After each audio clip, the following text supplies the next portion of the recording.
Damos comienzo a nuestro congreso anual, en este caso va a ser de nutrición deportiva, con nuestra primera ponente, que es Marina. Muchas gracias, Marina, por estar aquí. De nada. Bueno, aparte de ser nutricionista y de ser nutricionista, también fue parte de Adino en esta facultad, estudió aquí nutrición y dietética humana, compite en powerlifting, por lo que es su campo donde tiene más conocimiento, y también está enfocada en nutrición y salud hormonal, que es de lo que más o menos nos va a hablar hoy. Y actualmente está cursando el Máster Europeo en Alimentación, Nutrición y Metabolismo en la Universidad de Navarra. Así que cuando quiera, Marina, puedes hablar. Bueno, muchas gracias a Marta por presentarme y también a Dinu por invitarme. Me hace mucha ilusión porque aquí pasé 4 años maravillosos y formé parte también de Adinu, así que me hace mucha ilusión volver a la universidad donde estudié. Y como ha dicho Marta, soy dietista nutricionista, también soy antropometrista ISAC, y actualmente, además de mi trabajo, colaboro con el Departamento de Fisiología de la Universidad de Navarra, donde realizo mi trabajo final de máster. También soy atleta de powerlifting de la categoría -76 y me especializo sobre todo en nutrición deportiva, especialmente en el powerlifting y por lo tanto en los deportes por categoría de peso y en salud hormonal y salud de la mujer. Vale, antes de meterme de lleno, en investigación se hace una cosa cuando vas a presentar un tema, que es decir cómo está el estado del arte. Entonces yo os voy a presentar un poco cómo está el estado del arte de la literatura científica alrededor de la mujer en el deporte. Os he presentado primero esta revisión en la que se analizaron 1.826 estudios, en total 34.000 participantes, de las cuales solo el 23% de los estudios sobre nutrición deportiva incluía a mujeres. Solamente entre el 0 y el 8% de los estudios eran exclusivos en mujeres y entre el 0 y el 2% estaban diseñados exclusivamente para comparar mujeres con hombres. En otra revisión de 2016, en la que se analizaron a 6.076.580 participantes, solamente el 39% fueron mujeres, 61% hombres, entre el 4 y el 13% eran estudios que incluían únicamente a mujeres y el 18 y el 34% se centraron únicamente en hombres. Cuando vemos esta revisión, que es de la Sociedad Internacional de Nutrición Deportiva, es una revisión que hacen anualmente sobre diversos temas y en este caso se centraron en analizar cómo estaba la cuestión de la nutrición en las mujeres y concluyeron que la falta de estudios específicos sobre mujeres sigue limitando el desarrollo de estrategias nutricionales basadas en la evidencia. Esta revisión es del 2023. Por último, en esta revisión que publicaron diversos investigadores españoles analizando la brecha de género en nutrición deportiva, se destacó que la participación en los deportes femeninos en 2010 era del 28,8%, pero en 2022 ha aumentado a un 47,7%. ¿Cuál ha sido realmente la historia de la mujer en la ciencia de la nutrición deportiva? He hecho una pequeña línea temporal en base a lo que yo he leído y a mi criterio. A lo mejor otra persona, si os habla de esto, pues os da su versión. Y he combinado tanto aspectos sociales como aspectos científicos, porque desde mi punto de vista es complicado separar las dos cosas, ya que al final la ciencia siempre va a ir de la mano de los diversos cambios sociales que se produzcan en nuestra sociedad. Entonces ya sabemos que en el siglo XIX al siglo XX destacó por numerosas restricciones sociales y educativas en torno a la mujer. Por lo tanto, si una mujer no participa en el deporte, pues no hay nada de nutrición deportiva a su alrededor. De hecho, en 1900, los Juegos Olímpicos, que podemos decir que es el evento más importante alrededor del deporte, la representación femenina fue de un 2,2%. En ese sentido, me parece importante presentaros a Alice Millat, que fue una activista que fundó la Federación Deportiva Femenina Internacional en 1921. Ella además era atleta, era remera, también nadadora. Además de fundar esta federación, también fue una de las primeras mujeres que le plantó cara al Comité Olímpico Internacional y dijo, oye, no puede ser que en los Juegos Olímpicos haya habido una representación del 2,2%. Esto tiene que cambiar. Entonces luchó mucho por la inclusión de la mujer en los Juegos Olímpicos. Otra cosa también importante fue la creación de la ley Tittle en Estados Unidos, que impulsó mucho que se frenase la brecha de género en las cuestiones relacionadas con la investigación en la mujer y fomentó mucho que los estudios científicos se incluyese a la mujer. Y ya a partir de 1990 a 2000 hubo realmente un crecimiento en el interés alrededor de la fisiología y la nutrición deportiva femenina. En 2010 fueron los primeros Juegos Olímpicos en los que hubo representación femenina en todos los países y ya llegamos a la actualidad donde hay numerosos investigadores que centran su línea de trabajo en la mujer. Os he presentado unos pocos, de estos para mí son mis favoritos. Louise Burke, que no es que se centre específicamente en la mujer, pero me parece importante por todo lo que aporta a la nutrición siendo mujer. José Luis Areta, que es uno de los principales investigadores alrededor de la baja disponibilidad energética, concepto que voy a presentar más adelante, y Lauren Collinson Simple, que es una de las mayores investigadoras del ciclo menstrual y la mujer. También os presento, por si os interesa, la red NAMUD, que es una red formada por diversos investigadores españoles que se centran en todo lo relacionado con la nutrición deportiva alrededor de la mujer. Y dicho esto, ¿dónde vamos o hacia dónde está llegando todo esto, ¿no? Porque hemos pasado de no tener nada de información alrededor de lo que es la nutrición en la mujer a tener muchísima información. ¿Qué pasa con esto? Que realmente hay empresas, personas, perfiles que también se benefician de esto a la hora de venderse, ¿no? Porque llama mucho ahora, ¿no? Decir, vale, pues voy a venderte un curso de recomposición corporal en mujeres, voy a venderte cómo ordenar tu alimentación en base a las hormonas, en base a tu ciclo menstrual. Entonces vamos a ver a lo largo de la ponencia qué es realmente cierto en todo esto. Para empezar, hay que entender cuáles son las principales diferencias fisiológicas entre hombres y mujeres. Primero, las hormonas. Las mujeres somos hormonales, eso es así. Tenemos una fluctuación hormonal muy grande y eso es lo que principalmente va a definir todas las cosas que yo voy a mencionar posteriormente, ¿no? Los cambios que se producen en nuestro cuerpo a través del ciclo menstrual están principalmente fundamentados en las diferencias que se producen en los niveles de estrógeno y progesterona. ¿Por qué? Porque afectan a la metabolización de los sustratos, es decir, que seamos más o menos eficientes a la hora de oxidar grasas o carbohidratos, a la hidratación y a la recuperación muscular. Que usemos anticonceptivos hormonales o no, eso da para otra ponencia entera. Cómo puede afectar el uso de anticonceptivos a la hora de nuestro rendimiento deportivo, a la hora de la nutrición deportiva en general, así que yo no me voy a adentrar en ello. Y si estamos en menopausia o perimenopausia, porque también hay un baile hormonal muy grande. La composición corporal. ¿Por qué? Porque mujeres y hombres tenemos una composición corporal distinta. Las mujeres presentamos un mayor porcentaje de grasa relativo respecto a los hombres. También influye en la oxidación de los sustratos, en la eficiencia energética durante el ejercicio y en diversas cosas que también voy a mencionar más adelante. Por ende, tenemos una menor masa muscular y nuestra oxidación de grasas es superior respecto a los hombres. Somos diferentes a la hora de la regulación electrolítica, ¿vale? Tenemos una menor capacidad de sudoración, pero una mayor tasa de excreción de sodio y el ciclo menstrual también tiene un impacto en la hidratación. He dedicado un apartado específico a hablar sobre esto porque realmente es algo bastante extenso. La disponibilidad energética es un concepto que hace referencia a la cantidad de energía disponible para mantener las funciones fisiológicas en el organismo, después de restarle el gasto energético durante el ejercicio.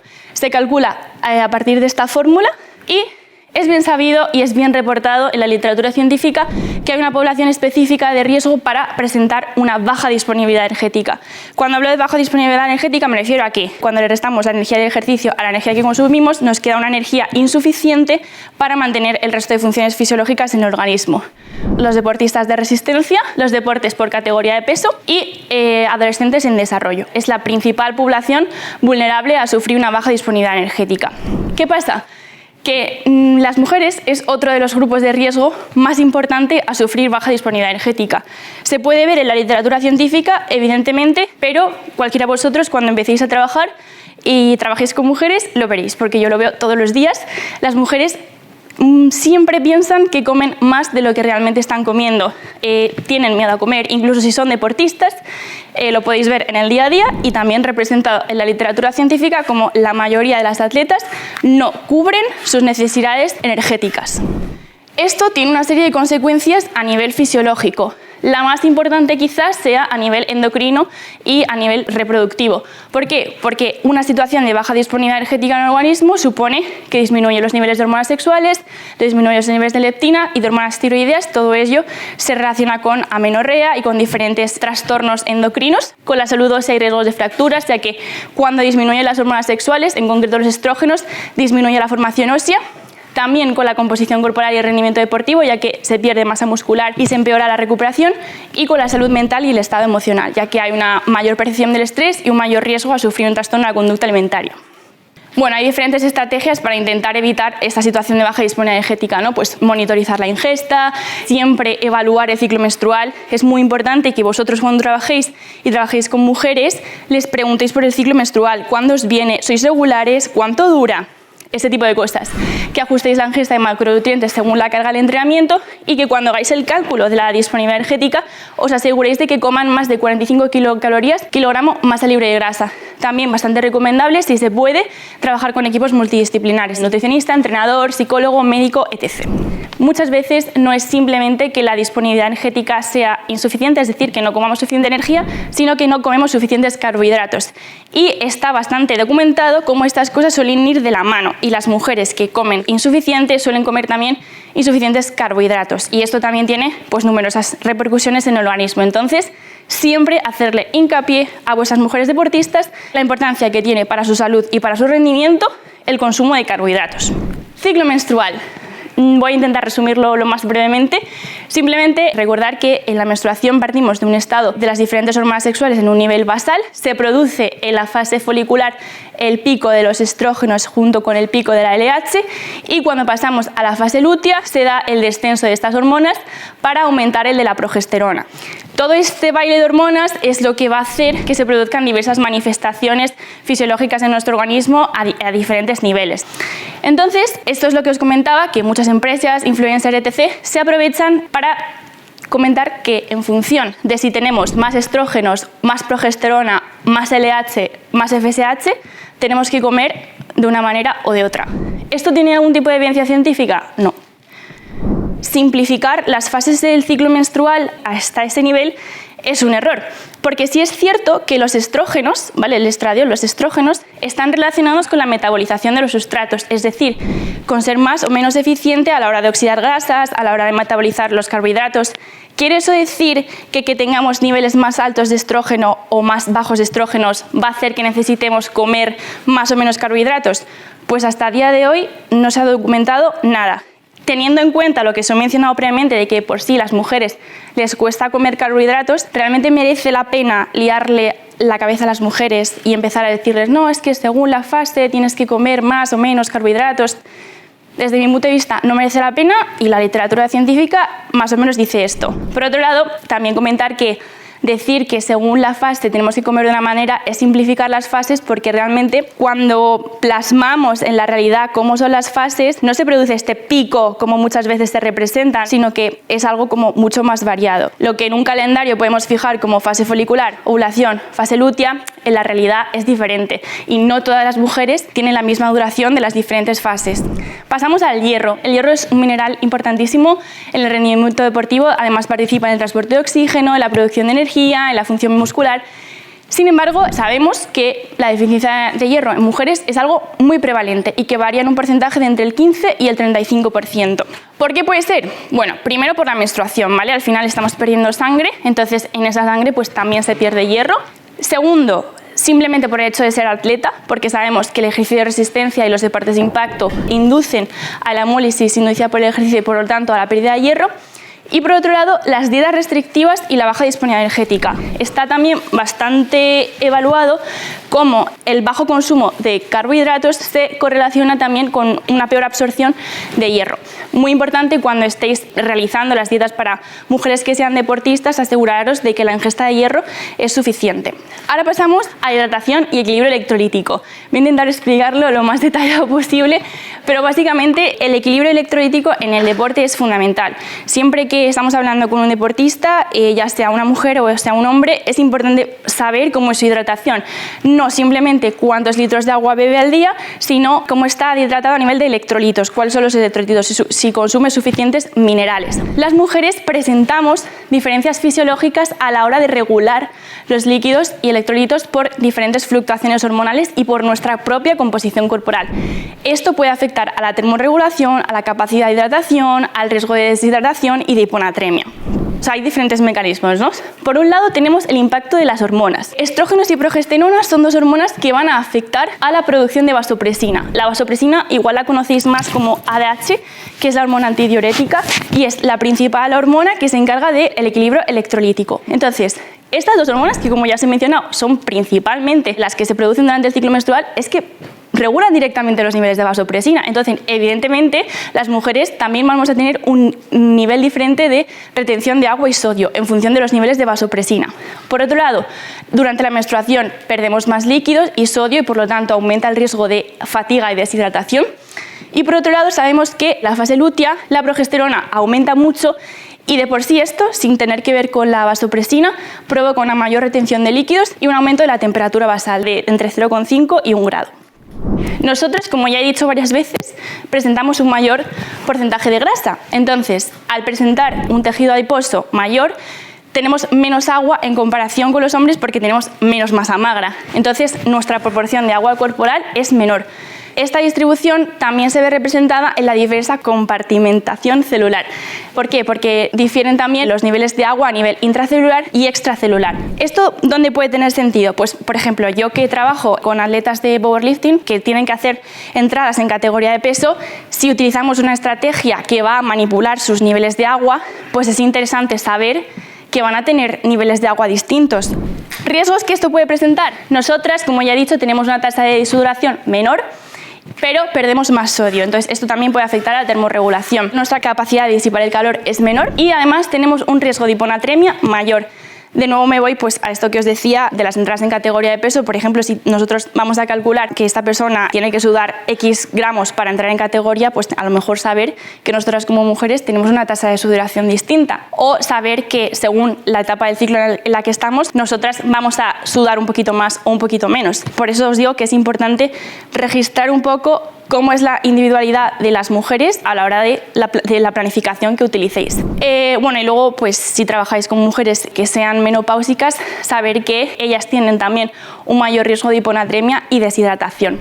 A nivel de suplementación, simplemente mencionar que, bueno, al final con la suplementación pues pasó un poco igual que con el resto de cosas. Se pusieron a investigar sobre suplementación y de pronto llegaron a la conclusión de que igual no podían elaborar los estudios de la misma manera en mujeres que en hombres, porque nuestra fisiología, por todo lo que he ido mencionando, es distinta.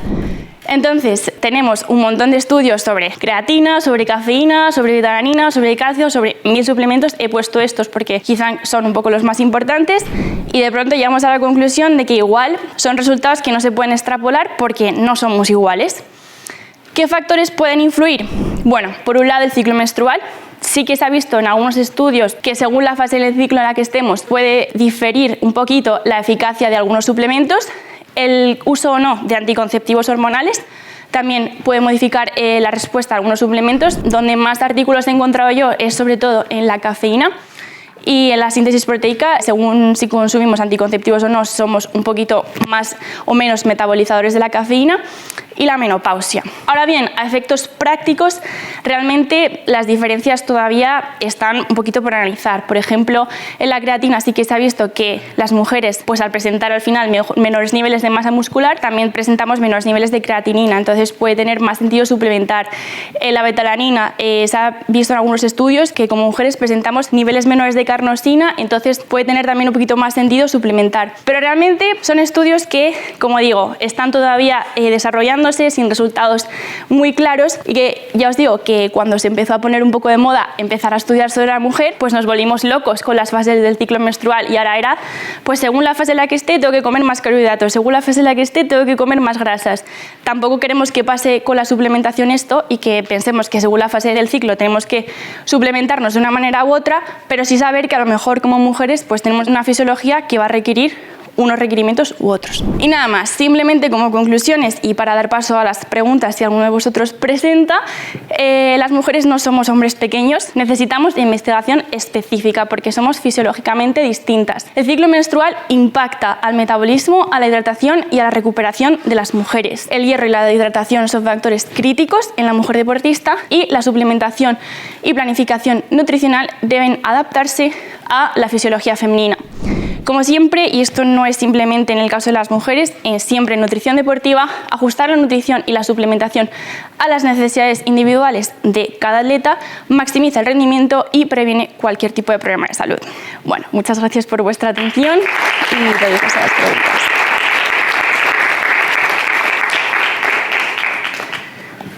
Tengo una pregunta. Dime. Dices que, bueno, claro, que no hay que hacer ciertas comidas en ciertas etapas del ciclo te parece que está correcto. Pero, por ejemplo, la o sugerir que consuman más hierro a lo mejor antes de que venga la menstruación, ¿sí? ¿O siempre el mismo consumo de hierro durante todo el... Sí, pues mira, justo haciendo la presentación pensé en eso, en si incluirlo o no, lo que pasa que al final no lo puse por no liar, pero el hierro sí que es uno de los, no simplemente a nivel de alimentación, sino también a nivel de suplementación, una de las pocas cosas que sí que podíamos periodizar, es decir, consumir más en un momento u otro, y en este caso el momento en el que sí que a lo mejor habría que aumentar un poco la ingesta sería en la menstruación, precisamente, o sea, cuando ya estamos sangrando por las pérdidas que se producen. Pero no como en anticipación a eso, ¿no? no, pero antes de suplementar o, bueno, recomendar consumir más hierro no habría problema, pero antes de suplementar sí que pues me pararía a pensar un poco si esa mujer pues es anémica o realmente tenemos sospecha de que está consumiendo hierro insuficiente, ¿sabes? Sí, claro.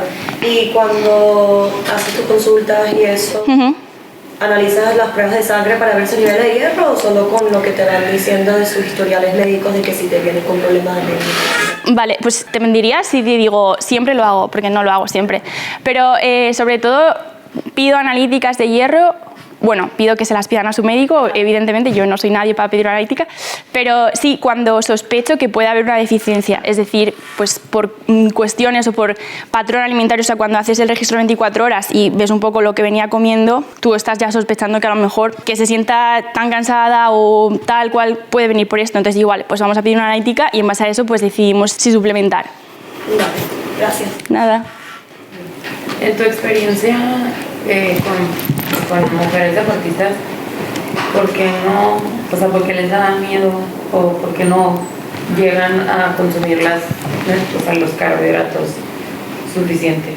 O sea, ¿que comen más grasas? Sí, es una muy buena pregunta.